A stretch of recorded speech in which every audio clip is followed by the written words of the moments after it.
আমাদের সঙ্গেই থাকুন। আসসালামু আলাইকুম রহমতুল্লাহ বারকাতুহ।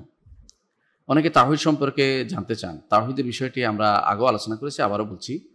তাওহীদ একটি সহজ জিনিস বোঝা, যে কোনো বেদুইনও বুঝতো, রাসূলুল্লাহ সাল্লাল্লাহু আলাইহি ওয়াসাল্লাম বললেই বুঝে নিতেন যে এটা কি বোঝাতে চাচ্ছে। তাওহীদ তো এক করা নয়, এক ঘোষণা দেয়া, একক সত্তার কর্তৃত্ব ঘোষণা দেয়া। অর্থাৎ আল্লাহ রাব্বুল ইজ্জতকে তাকে তার সত্তায়, তার নামে, তার গুণাবলিতে, তার কর্মে এবং তার অধিকারে এক করার নাম হচ্ছে তাওহীদ। এক বলার নাম হচ্ছে, এক ঘোষণা করার নাম হচ্ছে তাওহীদ। আপনি যখন বলবেন যে আল্লাহ আমার রব, তিনি সব কিছু সৃষ্টি করেছেন, মালিক সব কিছুর, তিনি সব কিছু নিয়ন্ত্রণ করেন, তার নাম আছে, গুণ আছে, তার অনেক কর্ম, তার কাজের কোনো শেষ নেই। এবং যখন বলবেন যে আমি তারই ইবাদত করি, তার দিকেই চলি, তিনি যা বলেন সেটাই শুনি, আর কারো কথা শুনি না, এটা হচ্ছে তাওহীদ।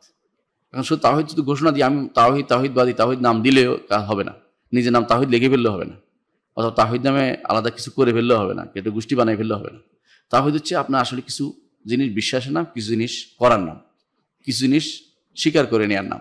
সুতরাং এই জিনিসগুলো আমাদেরকে বুঝতে হবে। সুতরাং তাওহীদ অর্থ হচ্ছে এটাই, যে ইফরাদুল্লাহ তাআলা, আল্লাহ তাআলাকে স্বীকার করে নেয়া, একক স্বীকার করে নেয়া।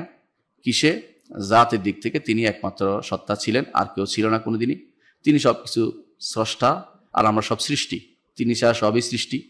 এটা তার সত্তাকে স্বীকার করে নেয়া এবং তাকে রব মানা, তার নাম গুণে স্বীকৃতি দেয়া, তার কর্মকাণ্ডে স্বীকৃতি দেয়া, এবং সবশেষে তার জন্য আমার জীবনে সবকিছু নিবেদিত করা, এটা হচ্ছে তাওহীদ।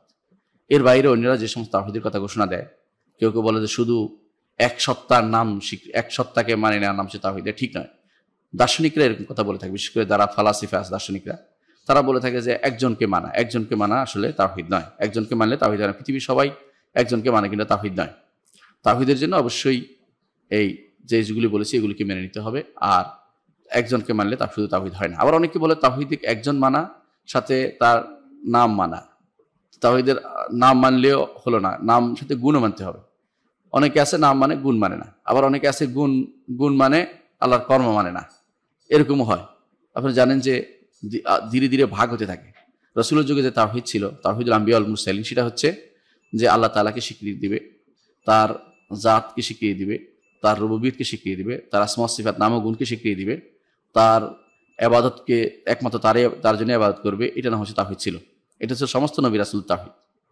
দুর্ভাগ্যবশত ধীরে ধীরে মানুষ কমতে দেখবেন যে অনেক ইয়াতে চলে আসছে। কেউ কি করেছে, বলে যে হ্যাঁ আমরা একটা সত্তাকে স্বীকার করে নিয়েছি, আমরা মুওয়াহিদ হয়ে গেছি। না, তারা মুওয়াহিদ হয় নাই, তারা একজন সত্তা স্বীকার করছে, এটা তাওহীদ হয়নি। আবার কেউ বলে একটু বাড়ে, বলে ঠিক আছে আমরা আল্লাহর নামগুলি স্বীকার করে নিলাম। কেউ আছে নামগুণ দুটাকে অস্বীকার করে, যেমন জাহমিয়ারা, এরা ইমানদার না। আর যারা বলে যে নামগুলো নাম স্বীকার করলাম, গুণ স্বীকার করলাম না, যেমন মুতাজিলারা, তারাও ইমানদার হতে পারেনি। হ্যাঁ, তাদেরকে আমরা ব্যক্তিগতভাবে কাফের কাউকে বলছি না, আমরা বলছি যারা এটা স্বীকার করবে না আল্লাহর নাম ও গুণকে, তারা ইমানদার হতে পারবে না। আবার দেখবেন কেউ আছে নাম মানি, গুণ মানি, কিছু গুণ মানি না, এরাও একটা গোষ্ঠী আছে, আপনাদের চোখের সামনে সবাই জানেন আপনারা।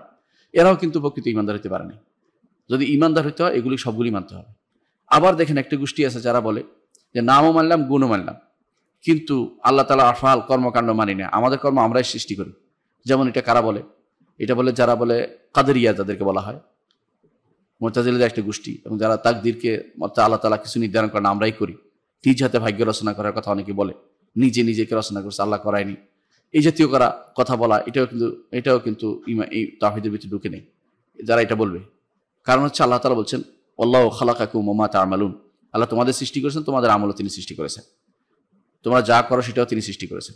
এর অর্থ হচ্ছে আমরা আল্লাহ তাআলার জন্য এগুলি স্বীকৃতি দিতে হবে যে আমাদের কর্মকাণ্ড, আল্লাহ দুনিয়ার সমস্ত কর্মকাণ্ড তিনি সৃষ্টি করেছেন, এবং তাঁরও আলাদা কর্মকাণ্ড রয়েছে। তার কর্মকাণ্ডের মধ্যে আখিরাত তৈরি করবেন, জান্নাত জাহান্নাম তিনি করেছেন, এবং আখিরাতে সেখানে আমাদের হিসাব নিকাশ নিবেন, এগুলো সবই তার কর্মকাণ্ড। কবরের আযাবের কথা, কবরের ব্যবস্থাপনা সবই কিন্তু আল্লাহ তাআলার কর্মকাণ্ডের অন্তর্ভুক্ত। দুনিয়ার এই সুন্দরভাবে পরিচালনা সবকিছু, এগুলো সব তার কর্মকাণ্ড, এগুলো স্বীকৃতি দিতে হবে। আর সবশেষে যেটা করতে হবে, জীবনের প্রতিটি ক্ষেত্রে আল্লাহ তাআলার ইবাদত করতে হবে, দাসত্ব করতে হবে, অন্য কারো ইবাদত করা যাবে না। এখানে এসে আরও কিছু মানুষ বাদ পড়ে যায়, যারা আল্লাহর অস্তিত্ব স্বীকার করে, আল্লাহ তার নামগুলো স্বীকার করে। কেউ দেখবেন আল্লাহ তাআলার কর্ম স্বীকার, কিন্তু আবার ইবাদতের ক্ষেত্রে দেখবেন শিরক করে বসছে। আমলের ক্ষেত্রে ভুল করে বসছে। এই জন্য তাওহীদ বুঝা সহজ, বুঝলে আলহামদুলিল্লাহ সহজ এটাই যে আমি সহজে আবারও বলছি, তাওহীদ অর্থ হচ্ছে আল্লাহ সত্তা স্বীকৃতি, আল্লাহ তাকে রব হিসেবে মানা, অর্থাৎ সত্তা স্বীকৃতি দিলে হবে না, তাকে রব হিসেবে মানতে হবে।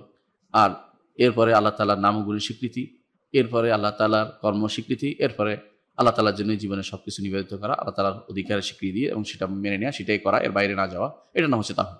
আল্লাহ আমাদের বুঝার তৌফিক দান করুন। আসসালামু আলাইকুম ওয়া রাহমাতুল্লাহ।